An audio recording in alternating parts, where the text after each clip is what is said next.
ശ്രീമാത്രേ നമഃ. അനന്ത കോടി പ്രണാമം. ലളിതാ ധ്യാനത്തിലേക്ക് ഏവർക്കും സ്വാഗതം. നമ്മൾ വളരെയധികം സംഘർഷഭരിതമായ ഒരു രോഗത്തിലൂടെയാണ് കടന്നുപോയിക്കൊണ്ടിരിക്കുന്നത്. പല കാരണങ്ങൾ ഉണ്ടായിരിക്കാം. മാനസികപരമായിട്ടുള്ള കാരണങ്ങള്, ആരോഗ്യപരമായിട്ടുള്ള കാരണങ്ങള്, സാമ്പത്തികപരമായിട്ടുള്ള കാരണങ്ങള്, കുടുംബ ജീവിതത്തില് ഉണ്ടാകുന്ന കാരണങ്ങള്. ഇങ്ങനെ പല കാരണങ്ങളിലൂടെ കാര്യങ്ങളായിട്ട് വന്നിരിക്കുന്ന നമ്മൾ എല്ലാവരും സഞ്ചരിച്ചു കൊണ്ടിരിക്കുകയാണ്. അപ്പൊ മനസ്സ് അത്യന്തം സംഘർഷഭരിതമായിട്ട് തന്നെ ഇരിക്കും, അല്ലെ?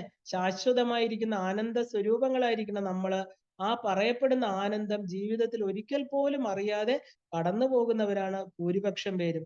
നമുക്ക് വരദാനമായി കിട്ടിയ നമ്മുടെ ആനന്ദ സ്വരൂപത്തെ അറിഞ്ഞ് അനുഭവിക്കാൻ വേണ്ടി സാക്ഷാൽ ലളിതാ പരമേശ്വരി ധ്യാനം നമുക്ക് ഒന്ന് ചെയ്തു നോക്കാം. നമ്മൾ ചെയ്യണം. കാരണം എന്താ? ലളിതാദേവി ഉപാസകരാണ് നമ്മൾ എല്ലാവരും. ലളിതാദേവിയെ ഉപാസിക്കുന്ന ഒരു പദ്ധതിയാണിത്. അപ്പോ എല്ലാവരും ഒന്ന് നട്ടെല്ല് നിവർത്തി സുഖാസനത്തിലിരുന്ന് രണ്ട് കൈകളും തുടകളിൽ വെച്ച് എന്താ പറയാ, വളരെ കൈ തുറന്നു വെച്ചുകൊണ്ടിരിക്കുക. കാരണം നമുക്ക് ഒന്നുമില്ല, ഇല്ലേ? എല്ലാം അമ്മയുടെ അനുഗ്രഹം വന്ന് അവിടെ നിറയട്ടെ, അല്ലെ? അവിടെ എവിടെയാണോ ഇരിക്കുന്നത്, ക്ലേശമില്ലാതെ ഇരിക്കാൻ പറ്റുന്നത് അവിടെ നമ്മൾ നേരെ ഇരിക്കുക. അപ്പൊ പ്രാണായാമം എന്ന പ്രക്രിയയാണ് നമ്മൾ ഇനി ചെയ്യാൻ പോകുന്നത്. ദീർഘമായിട്ട് സാവധാനം ഉള്ളിലേക്ക് 3 പ്രാവശ്യം ആ ശ്വാസത്തെ എടുക്കുക, 1 മിനിറ്റ് നിർത്തുക, വളരെ സാവധാനം പുറത്തേക്ക് വിടുക. അപ്പോ ഈ സാവധാനമായിരിക്കണം, ശാന്തമായിട്ട് ഉള്ളിലേക്കും പുറത്തേക്കുമുള്ള വായുവിന്റെ സഞ്ചാരം 3 പ്രാവശ്യം. അത് മൂലാധാരത്തിൽ തുടങ്ങി അമാത്രയായിരിക്കുന്ന ആ ഒരു ഓംകാരത്തിന്റെ ബിന്ദുവും കഴിഞ്ഞുള്ള ആ ശാന്തിയായിട്ട് വളരെ ലയപൂർവ്വം നമ്മൾ ആ ശ്വാസത്തെ ഉള്ളിലേക്ക് എടുത്ത് പുറത്തേക്ക് വിടുക. ഓംകാരം ജപിക്കുക. ഓം എന്ന അകാരം മൂലാധാരത്തിൽ തുടങ്ങി ഉകാരം, അകാര, അർദ്ധചന്ദ്രൻ, ആ അമാത്ര. അങ്ങനെ നമ്മുടെ മൂക്കിലൂടെ പുറത്തു പോയി കഴിഞ്ഞാൽ എന്നുള്ള ഓ, അതില് നമ്മുടെ മനസ്സ് ലയിച്ചു ചേരട്ടെ, നാദത്തില് മനസ്സ് ലയിക്കട്ടെ.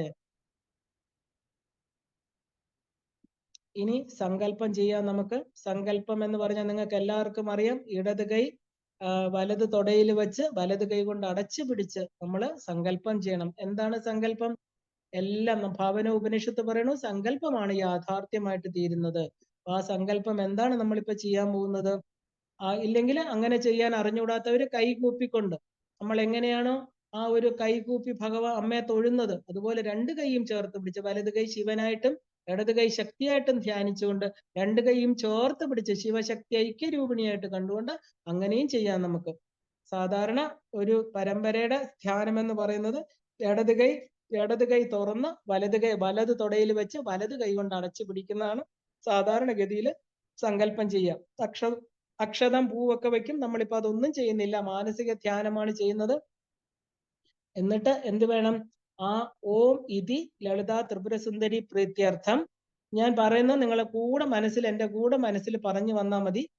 ലളിതാ ത്രിപുര സുന്ദരി പ്രീത്യർത്ഥം, അനുഗ്രഹ പ്രസാദ സിദ്ധ്യർത്ഥം, സർവലോക സുഖ സമാധാനാർത്ഥം, സർവ ചരാചര മോക്ഷാർത്ഥം, സർവ ആദി വ്യാധി ദുഃഖ ദുരിത നിവാരണാർത്ഥം, സർവ സങ്കല്പിത മംഗളകാര്യ വിജയ പ്രാപ്ത്യർത്ഥം, സർവ ഐശ്വര്യ അഭിവൃദ്ധ്യർത്ഥം ഇതി ലളിതാ ധ്യാനയജ്ഞം കരിഷ്യാമി.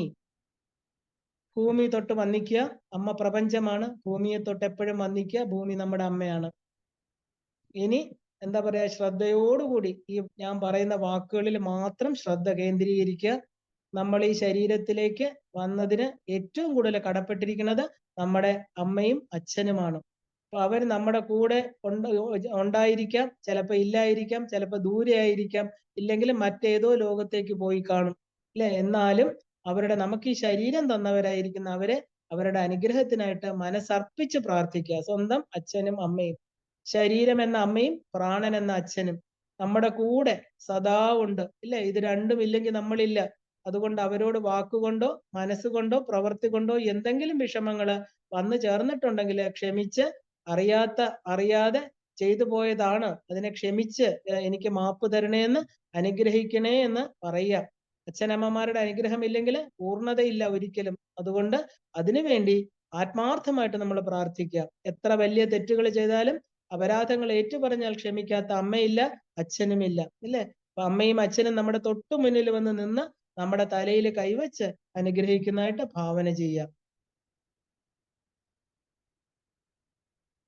അത് കഴിഞ്ഞ് ധ്യാനിക്കേണ്ടത് നമ്മുടെ ഗുരുപരമ്പരയാണ്. അനാദി കാലം മുതൽ ഭാരത മണ്ണിൽ ഉണ്ടായിട്ടുള്ള സർവ്വ ഗുരുപരമ്പരകളും, സിദ്ധ ഗുരുപരമ്പര, മാനവ ഗുരുപരമ്പര, ദിവ്യ ഗുരുപരമ്പര തുടങ്ങിയിട്ടുള്ള അനേക ലക്ഷം ഗുരുക്കന്മാരുടെ അനുഗ്രഹം നമ്മളിൽ വന്നു ചേരട്ടെ.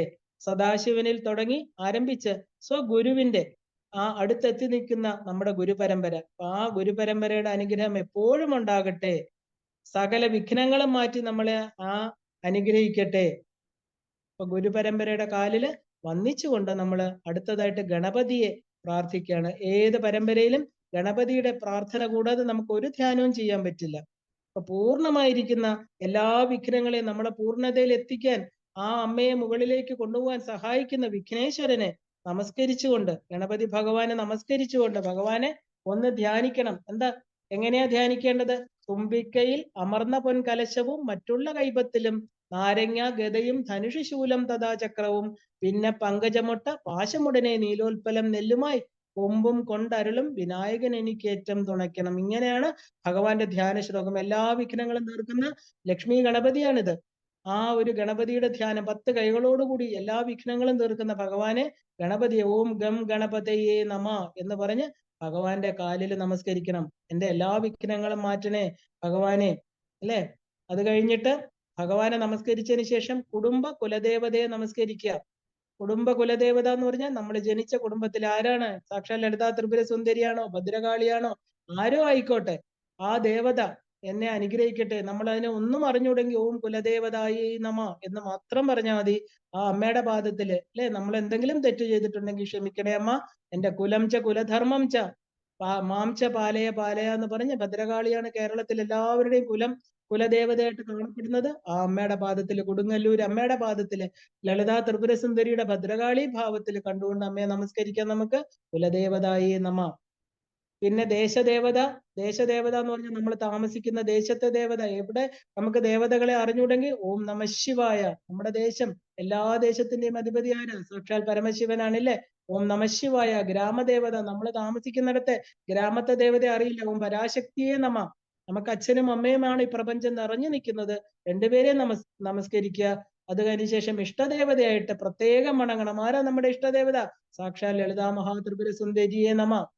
ഈ ദേവിയെ നമസ്കരിച്ചിട്ട് നമ്മൾ ധ്യാനത്തിലേക്ക് പോകണം. കാരണം ലളിതാ ത്രിപുര സുന്ദരിയെ ആണ് നമ്മൾ ധ്യാനിക്കാൻ പോകുന്നത്. ലളിതാ ധ്യാനം എന്നാണ് ഇതിന് പറയുന്നത്. ലളിതാ ത്രിപുര സുന്ദരിയെ മനോമുകുരത്തിൽ കാണാനായിട്ട് ആദ്യമായിട്ട് എന്താ വേണ്ടത്? വിശാലമായിട്ട് നീല നിറത്തിലുള്ള ഒരു ആകാശത്തെ ഭാവന ചെയ്യണം. ഇവിടെയാണ് ദഹരാകാശം, അല്ല, ഇത് വെളിയിലല്ല, നമ്മുടെ ഉള്ളിലാണ്. ആ ദഹരാകാശത്തിൽ എന്താ? നക്ഷത്രങ്ങൾ അങ്ങിങ്ങായിട്ട് കാണാം. ശ്രദ്ധേയമായിട്ടുള്ള ശ്രദ്ധയോടെ വേണം നമ്മൾ ധ്യാനിക്കേണ്ടത്. കാരണം ഇങ്ങനെ ധ്യാനിച്ചാല് സർവം ഖലു ഇതം ബ്രഹ്മ, ഛാന്തോക്യ ഉപനിഷത്തിൽ പറയണു, എല്ലാം ഈശ്വരൻ തന്നെയാണ്. ആ ഒരു അനുഭവം നമുക്ക് വന്നു ചേരണം. അതിനു വേണ്ടിയിട്ടാണ്. അപ്പോ ആ ഒരു നീല നിറത്തിലുള്ള ദഹരാകാശം കാണുകയാണ്. ക്രമേണ എന്താണ്? പ്രപഞ്ചം എന്ന് പറയുന്നാൽ എന്ത്? ഈശ്വരന്റെ ആവിഷ്കാരമാണ്. സൃഷ്ടിയല്ല, ആവിഷ്കാരമാണ്. സൃഷ്ടിയും ആവിഷ്കാരവും തമ്മിൽ വ്യത്യാസമുണ്ട്. ഈശ്വരൻ തന്നെ പ്രപഞ്ചമായിട്ടിരിക്കുന്നു, അല്ലാതെ ഒരു സൃഷ്ടി ചെയ്ത് വേറൊന്നാവുകയല്ല. ഈശ്വരനും പ്രപഞ്ചവും രണ്ടല്ല.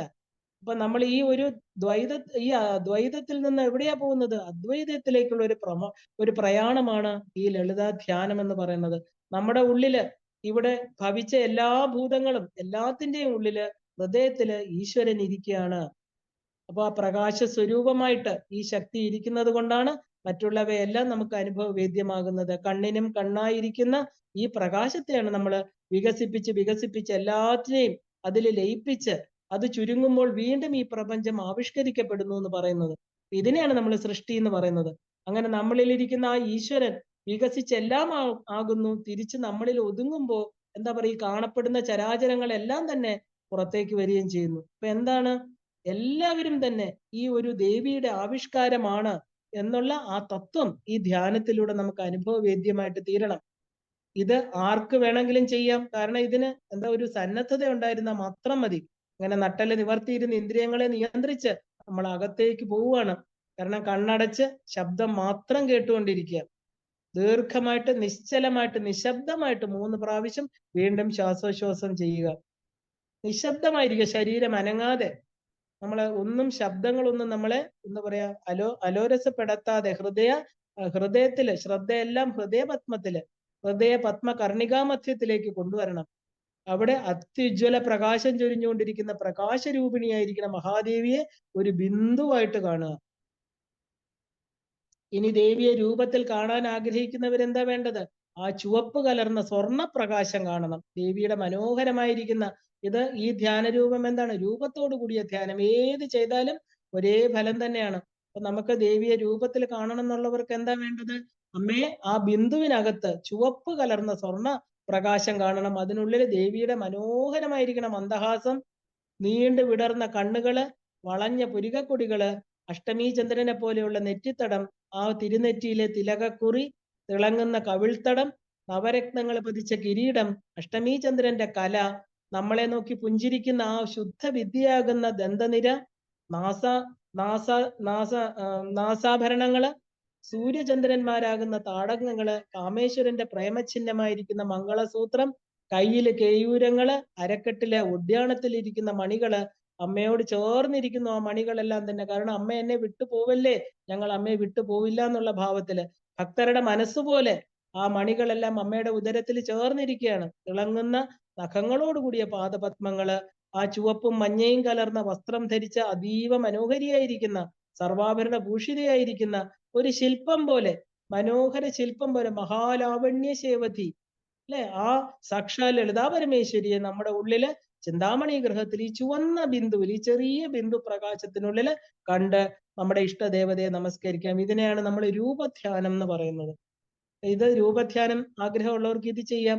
ഇനി ഈ ബിന്ദുവിന്റെ ഉള്ളില് സുമേരു മധ്യ ശൃംഗത്തില് ചിന്താമണി ഗൃഹത്തില് പഞ്ചബ്രഹ്മാസനത്തില് 33 ദേവകളും സ്തുതിക്കുന്ന ആ സ്തുതികളെല്ലാം ഏറ്റുവാങ്ങി ആ ലളിതാ മഹാത്രിപുര സുന്ദരി വീണ്ടും വീണ്ടും വീണ്ടും നമുക്ക് കണ്ട് അമ്മയുടെ പാദപത്മങ്ങളെ നമസ്കരിച്ച് അല്ലെ, ആ ഒരു ദിവ്യ രൂപത്തെ ഇനി എന്നും എൻ്റെ ഹൃദയത്തിൽ ഇരിക്കണേ അമ്മ, എൻ്റെ എല്ലാ അപരാധങ്ങളും ക്ഷമിച്ച് അമ്മ നിത്യമായിട്ട് നിത്യവാസം എൻ്റെ ഹൃദയത്തിലായിക്കോട്ടെ. ഇനി ഒരിക്കലും അമ്മയുടെ കൺവട്ടത്തുനിന്ന് അമ്മയുടെ കണ്ണിന്റെ ആ ഒരു കാഴ്ച എപ്പോഴും എന്നിലായിക്കോട്ടെ, ഞാൻ എന്നും അമ്മയെ തന്നെ കാണാൻ സാധിക്കട്ടെ എന്ന് പറഞ്ഞുകൊണ്ട് അമ്മയെ നമസ്കരിക്കുക. ഈ ദിവ്യ രൂപം അല്ലെ എന്നും എൻ്റെ ഹൃദയത്തില് മാറാതിരിക്കട്ടെ. അപ്പോ ഗതിസ്ത്വം ത്വമേകാ ഭവാനി, ഈ ഭവിച്ചതിനെല്ലാം ഗതി അമ്മ മാത്രമേ ഉള്ളൂ അല്ലെ. ആ ഒരു എന്തൊക്കെ നമുക്കിവിടെ പറയാം. അപ്പോ ആ വിഷമങ്ങള് ദുഃഖങ്ങള് എല്ലാം അമ്മയോട് പറഞ്ഞ് സാഷ്ടാംഗം പ്രണമിച്ച് ആ കാല് തൊട്ട് വന്ദിച്ച് ആ നെറ്റി അമ്മയുടെ പാദങ്ങളിൽ ചേർത്ത് വെച്ച് അനുഗ്രഹം വാങ്ങിച്ചുകൊണ്ട് നമുക്ക് ആ എന്താ പറയാ ആ പാദങ്ങൾ കണ്ട് ഞാനെന്നുള്ള വ്യക്തി അപ്പൊ എന്താണ് ആ ബോധത്തെ ചെറുതാക്കി കൊണ്ടുവന്ന് നാമരൂപങ്ങളെല്ലാം അസ്തമിക്കണു. ഞാനെന്നുള്ള ശരീരബോധം എനിക്കില്ല, ഇന്ദ്രിയങ്ങളില്ല, മനസ്സില്ല. അപ്പൊ ഇപ്പൊ ഞാൻ ആരായി തീർന്നു? അമ്മയുടെ ആ ചെറിയ പൊട്ടിനകത്ത് ഒരു ബിന്ദു സ്വരൂപം, അതിനകത്ത് ഒരു പ്രകാശ താരയായിട്ട് ഞാൻ എന്താ പറയുന്ന അമ്മയെ വീണ്ടും കാണുന്നത് എങ്ങനെയാ? എൻ്റെ മനസ്സുകൊണ്ട് ഞാൻ ചിന്തിക്കുന്നു, എനിക്ക് കാണാൻ പറ്റുന്നില്ല. ഞാൻ ആ ഒരു ചുമന്ന ഉജ്ജ്വലിക്കുന്ന ഒരു ബിന്ദു, ഒരു ചുവന്ന പ്രകാശമായിട്ട് തീരുന്നു എനിക്ക് എൻ്റെ അമ്മ. അത് വികസിക്കാൻ തുടങ്ങണു. ആ മഹാ തേജസ്വിനി വികസിക്കുമ്പോൾ ആ ഒരു ആന്തരിക അവയവങ്ങളെല്ലാം തന്നെ എൻ്റെ ഹൃദയഭാഗത്ത് ഇരുന്ന അമ്മ വികസിക്കാൻ തുടങ്ങുകയാണ്. ഞാനിപ്പോ എന്താ പ്രകാശ വലയമാണ്. ആ അമ്മ ഇന്ദ്രിയങ്ങള്, എൻ്റെ ഉള്ളിലിരിക്കുന്ന ഇന്ദ്രിയങ്ങള്, എൻ്റെ ആന്തരിക അവയവങ്ങളെ എല്ലാം ലയിച്ചു ചേർന്നതായിട്ട് കാണുക. ഹൃദയം, ശ്വാസകോശങ്ങള്, ചെറുകുടല്, വൻകുടല്, കിഡ്നി, തൊണ്ട, നാക്ക്, മൂക്ക്, തലച്ചോറ്, രക്തം, രക്തധമനികള്, മാംസം, അസ്ഥി, മജ്ജ എല്ലാം അതിൽ ലയിച്ച് നമ്മുടെ തൊലിസഞ്ചിക്കകത്ത് ആ ഒരു പ്രകാശ ജ്യോതി നിറഞ്ഞു നിൽക്കുകയാണ്. അത് നിൽക്കുന്നതായിട്ട് മനസ്സുകൊണ്ട് കാണുക. വീണ്ടും ആ പ്രകാശം വികസിക്കുന്നു. തൊലി അതിൽ ലയിച്ചു ചേർന്ന് ശരീരത്തിന്റെ ആകാരത്തിൽ നാം ഇരിക്കുന്ന ഇരിപ്പിടത്തില് ആ മഹാദേവി വിരാജിച്ചരുളുന്നു നമ്മുടെ രൂപത്തില്. അത് കാണണം.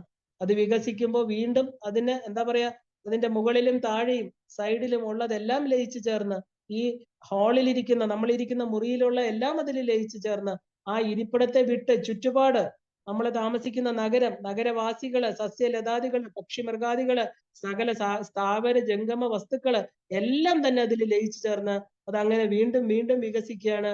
അത് ആ വികസനത്തില് ഞാന് എന്റേത്, എനിക്കുള്ളത്, എനിക്കറിയാവുന്നത്, അറിഞ്ഞുകൊണ്ടിരിക്കുന്നത്, ഇനി ഒരിക്കലും അറിയുന്നത്, ഇനി അറിയാതെ പോകുന്നത്, അല്ലെ, ഇനി ഒരിക്കലും അറിയാൻ പാടില്ലാത്തത് എല്ലാം ലയിച്ചു ചേർന്ന് വൻകരകളേഴും സപ്തസാഗരങ്ങളും ആ മഹാപ്രകാശത്തിൽ ലയിച്ച് ആ മഹാദേവി ഭൂമിയോളമായി ഭൂമിയെ ഭ്രമണപഥത്തിൽ സൂര്യനെ ചുറ്റിക്കൊണ്ട് സ്വയം കറങ്ങിക്കൊണ്ട് നിലനിൽക്കുന്നു. വീണ്ടും അത് വികസിക്കുന്നു. ചന്ദ്രനും മറ്റ് ഗ്രഹങ്ങളും എല്ലാം അതിൽ ലയിച്ചു ചേർന്ന് സൂര്യനും അതിൽ ലയിച്ച് ആ മഹാദേവി സൗരയൂഥത്തിലെ പാലാഴിയിൽ സ്ഥിതി ചെയ്യുന്നു. വീണ്ടും മഹാദേവിയുടെ വികസനത്തിലെ പാലാഴിയിലുള്ള അനേക സഹസ്ര നക്ഷത്ര ജാലങ്ങള്, അവയുടെ ഉപഗ്രഹങ്ങളെല്ലാം ലയിച്ചു ചേർന്ന് പാലാഴിയോളമായി അനന്ത വിസ്താരമുള്ള മഹാപ്രപഞ്ചത്തിൽ അത് സ്ഥിതി ചെയ്യുന്നു. വീണ്ടും ദേവിയുടെ വികസനം തുടങ്ങുകയാണ്. വീണ്ടും ദേവിയുടെ വികസനം ആരംഭിക്കുകയാണ്. ആ വികസനത്തിലൂടെ, കാരണം ബിന്ദുവാണ്, ബിന്ദുവിനെ നമുക്ക് ഏത് സൈഡിലൂടെ എങ്ങോട്ട് വേണമെങ്കിലും വികസിപ്പിക്കാൻ പറ്റുമില്ലേ? ആ വികസനത്തിൽ അനന്തകോടി നക്ഷത്രങ്ങളും അത് നിൽക്കുന്ന മഹാശൂന്യതയും ലയിച്ചു ചേരുന്നു. അത് മാത്രമായിട്ട് ഇപ്പൊ വേറൊന്നുമില്ല, അത് മാത്രമായിട്ട് ആ ദേവി മാത്രമായിട്ട് നിലകൊള്ളുകയാണ്. സ്വേച്ഛയില് ആ ദേവി ഇനി എന്താ സങ്കോചിക്കാൻ തുടങ്ങുന്നു. ഇപ്പൊ ദേവി മാത്രമേ ഉള്ളൂ, പ്രപഞ്ച വസ്തുക്കളില്ല, പ്രപഞ്ച ബോധമില്ല, ഇവിടെ യാതൊന്നുമില്ല. ആ ചുവന്ന പ്രകാശം, ആ ബിന്ദു വളർന്ന് എല്ലാം അതിന്റെ ഉള്ളിലായിക്കൊണ്ട് അത് ആ മഹാശൂന്യതയും അതിക്രമിച്ച് നിൽക്കുന്ന ഒരു മഹാപ്രകാശം ആയിട്ട് നിൽക്കുകയാണ്. ഇപ്പൊ എന്താ, അത് വീണ്ടും അതിന്റെ സ്വേച്ഛ, സ്വന്തമായിട്ടുള്ള ഇഷ്ടം കൊണ്ട് ആ ദേവി എന്താ വീണ്ടും സങ്കോചിക്കാൻ തീരുമാനിക്കുകയാണ്. ആ ദേവിയുടെ സങ്കോചത്തില് അതിൽ ലയിച്ചതെല്ലാം അതിൽ നിന്ന് പുറത്തേക്ക് വരുന്നു. അതിനെ സൃഷ്ടി എന്ന് വിളിക്കുന്നു. നമ്മൾ ഇതിനെയാണ് സൃഷ്ടി എന്ന് പറയുന്നത്. മഹാപ്രപഞ്ചത്തിലെ മഹാശൂന്യതയും അനേക കോടി നക്ഷത്രങ്ങളും എല്ലാം പുനഃസൃഷ്ടിക്കപ്പെട്ടുകൊണ്ട് അത് പാലാഴിയോളം വിരാജിക്കുന്നു. വീണ്ടും അതിന്റെ സങ്കോചത്തിലെ പാലാഴിയിലെ അനേക കോടി നക്ഷത്രജാലങ്ങളും അവയുടെ ഗ്രഹ ഉപഗ്രഹങ്ങളോടുകൂടി പുനഃസൃഷ്ടിക്കപ്പെട്ടുകൊണ്ട് ആ മഹാദേവി പാലാഴിയിൽ വിരാജിക്കുന്നു. വീണ്ടും അതിന്റെ സങ്കോചത്തിൽ സൂര്യനും അതിന്റെ ഗ്രഹങ്ങളും ഉപഗ്രഹങ്ങളും ചന്ദ്രനും പുനഃസൃഷ്ടിക്കപ്പെട്ട് ആ മഹാപ്രകാശ സ്വരൂപിണി ഭൂമിയോളമായി ആ ഒരു ബിന്ദു രൂപിണിയായിട്ട് ഭൂമിയുടെ ഭ്രമണപഥത്തിൽ വിരാജിക്കുന്നു. സൂര്യനെ ചുറ്റിയും സ്വയം കറങ്ങിയും നിലകൊള്ളുന്നു. വീണ്ടും അത് സങ്കോചിക്കുമ്പോൾ സപ്തസാഗരങ്ങളും വൻകരകൾ 7 അതിൽ നിന്ന് പുറത്തു വന്ന് വരികയും ചെറുതായിക്കൊണ്ടിരിക്കുകയും ചെയ്യുകയാണ്. അതിന്റെ ചെറുതാകലില് ഞാൻ എന്റേത്, എനിക്കുള്ളത്, എനിക്കറിയാവുന്നത്, അറിഞ്ഞുകൊണ്ടിരിക്കുന്നത്, അറിയാനിരിക്കുന്നത്, ഞാൻ അറിയാതെ പോയത്, ഇനി ഒരിക്കലും അറിയാൻ പറ്റാത്തത് എല്ലാം അതിൽ നിന്ന് ഉരുത്തിരിഞ്ഞു വരുന്നു. അത് വീണ്ടും സങ്കോചിച്ചുകൊണ്ടിരിക്കുന്നു. അതിന്റെ സങ്കോചത്തില് എന്റെ നഗരം, എന്റെ നഗരവാസികള്, സസ്യലതാദികള്, പക്ഷിമൃഗാദികള്, സകല സ്ഥാവര ജംഗമ വസ്തുക്കള്, വീട്, ഞാൻ ഇരിക്കുന്ന മുറി, ഇവിടെയുള്ള എല്ലാ വസ്തുക്കളും, ഞാൻ ഇരിക്കുന്ന കസേര എല്ലാം പുനഃസൃഷ്ടിക്കപ്പെടുന്നു. അത് ചെറുതായിക്കൊണ്ടേയിരിക്കുന്നു. എന്റെ ഇരുപുറങ്ങള്, മുകളിലും താഴെയുമുള്ളതെല്ലാം പുനഃസൃഷ്ടിക്കപ്പെട്ടുകൊണ്ട് ആ മഹാദേവി ശരീരാകാരത്തിലിരിക്കുന്നു. ആ ഞാൻ ഇരിക്കുന്ന ഇരിപ്പിടത്തിൽ വിരാജിക്കുന്നു അമ്മ. ആ പ്രകാശ കടലായിട്ട് ദേവി വിരാജിക്കുന്നു. വീണ്ടും ആ ഒരു എന്താ പറയാ, അത് സങ്കോചിക്കാൻ തുടങ്ങുകയാണ്. അതിൽ നിന്നും തൊലിസഞ്ചി ഉരുത്തിരിഞ്ഞു വന്ന് അതിന്റെ ഉള്ളിലെ പ്രകാശധാരയായിട്ട് മഹാദേവി സ്ഥിതി ചെയ്യണു. വീണ്ടും അത് സങ്കോചിക്കുമ്പോൾ അതിൽ നിന്ന് തലച്ചോറ്, കണ്ണ്, മൂക്ക്, നാക്ക്, കാത്, തൊലി, ഹൃദയം, ശ്വാസകോശങ്ങള്, ഹൃദയം, തൊണ്ട, ചെറുകുടൽ, വൻകുടൽ, വൃക്കകള്, രക്തം, രക്തധമനികള്, അസ്ഥി, മജ്ജ, മാംസം എല്ലാം പുനഃസൃഷ്ടിക്കപ്പെടുകയാണ്. ആ പ്രകാശ ബിന്ദു വീണ്ടും ചെറുതായി ഹൃദയകർണിക മധ്യത്തിലേക്ക് കേന്ദ്രീകൃതമായിട്ട് ചുരുങ്ങുന്നു. ഹൃദയ താമരയുടെ നടുവിലേക്ക് അത് ചെറുതായി ഇനി ചെറുതാകാൻ പറ്റാത്ത അത്രയും ചെറുതായിക്കൊണ്ട് അത്യുജ്വല പ്രഭ ചൊരിഞ്ഞുകൊണ്ട് നമ്മുടെ രോമകൂപങ്ങളിലൂടെ ആ പ്രകാശം പുറത്തേക്ക് വരുന്നത് നമുക്ക് കാണാം. അത്ര ഉജ്ജ്വല പ്രഭ ചൊരിഞ്ഞുകൊണ്ട് ഒരു ചെറിയ പൊട്ടായി നമ്മളെ അനുഗ്രഹിക്കുന്നതിന്, മുന്നോട്ട് നയിക്കുന്നതിന് ഉത്സുകയായിട്ട് ആ മഹാദേവി നമ്മുടെ ഓരോരുത്തരുടെ ഉള്ളിലും വിരാജിക്കുന്നു. ആ മഹാദേവിയുടെ തൃപാദപത്മങ്ങളില് മനസ്സുകൊണ്ട്, വാക്കുകൊണ്ട്, ശരീരം കൊണ്ട് നമസ്കരിച്ച് ആ ദേവിയുടെ അനുഗ്രഹ അതിരേകത്തിൽ നിറഞ്ഞ് ആ നിറവിൽ സന്തോഷിച്ച് ആ സന്തോഷത്തോടെ ദീർഘമായിട്ട് നിശ്വസിച്ച് നമ്മൾ നിശബ്ദമായിട്ട് 3 പ്രാവശ്യം ആ വായു അകത്തേക്കും പുറത്തേക്കും എടുത്തുകൊണ്ട് ആ കണ്ണ് പതുക്കെ തുറന്ന് നമ്മൾ വീണ്ടും പ്രപഞ്ചത്തിൽ വന്നാലും അമ്മയുടെ ആ ബിന്ദു സ്വരൂപം സദാ നമ്മുടെ ഉള്ളിൽ ഇരിക്കാൻ നമ്മുടെ ഗുരുപരമ്പര അനുഗ്രഹിക്കട്ടെ എന്ന് പ്രാർത്ഥിച്ച് ആ ദേവിയോടും ഗുരുപരമ്പരയോടും സാഷ്ടാംഗം നമസ്കരിച്ച് ഇനി പുതിയ ഒരു ജീവിതം നമ്മൾ തുടങ്ങുകയാണ്. അമ്മ സദാ നമ്മുടെ ഉള്ളിലെ ഉജ്ജ്വല പ്രകാശം ചൊരിഞ്ഞ് നമ്മളെ നയിക്കാൻ, നമ്മുടെ ഗതിവിഗതികളെ എല്ലാം നിയന്ത്രിച്ചുകൊണ്ട് അമ്മ വിരാജിക്കട്ടെ എന്ന് പ്രാർത്ഥിച്ച് അമ്മയുടെ പാദപത്മങ്ങള് ശരണാഗതരായിരിക്കുന്ന നമ്മൾ ഓരോരുത്തരും ശരണാഗതി ചെയ്തുകൊണ്ട് നമുക്ക് അമ്മയെ നമസ്കരിച്ച് ഇവിടെ ഇന്ന് നമുക്ക് പിരിയാം. എല്ലാവർക്കും ശ്രീമാത്രേ നമഃ.